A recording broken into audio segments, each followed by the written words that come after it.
வணக்கம் மாடசாமி அவர்களே.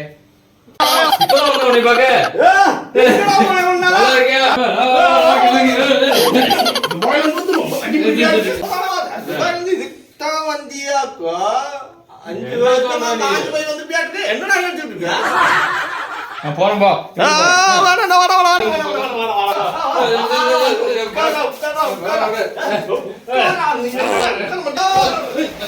இந்த தேர்தல உட்கார மாட்டேன். அப்புறம் இந்த தேர்தல பண்ண அந்த தேர்தல உட்கார நீ தலைமை செயலர் தான் உட்கார. துபாயில வந்து இதுக்கு வந்தானீங்கயா.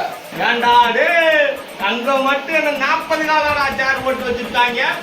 அவனை கேட்டா நான் அந்த சேர்ல தான் உட்காருவேங்கிறான், இவனை கேட்டா நான் அந்த சேர்ல தான் உட்காருவேங்கிறான். என்னடா நடிச்சிட்டு இருக்கீங்க? நீ இதுக்காக ஸ்பெஷலா துபாயில இருந்து கிளம்பி இந்த ஊருக்கு வந்திருக்கியாடா? என்னடா நீங்க இப்ப அந்த கட்சிக்காரன் கேட்டா நான் அந்த பாரு அவனை கேட்டது என்னடா நடக்குது? அந்த சேருக்கு மட்டும் என்னடா 40 காலடா போட்டு வச்சிருக்காங்க. அந்த சேருக்கு பார்த்தா போட்டி போட்டுட்டு எல்லாம் அதுலதான் நான் உட்காருவேன் அப்படின்னா எவனுக்கும் அது கிடைக்காது, சும்மா அது வராது. ஏண்டாடு உனக்கு கண்ணாடி மட்டும் என்ன குறைச்சலாடா? கண்ணாடியை குடுறா. கண்ணாடி கூட ஓட்ட கண்ணாடியை ஓட்டுக்கிட்டு நீங்க துபாயில இருந்து வந்திருக்கியா, அங்கிருந்து வந்திருக்க அப்படின்னு சொல்றீங்க. ஏண்டாடு ஓட்ட கண்ணாடியை வச்சுக்கிட்டு நீங்க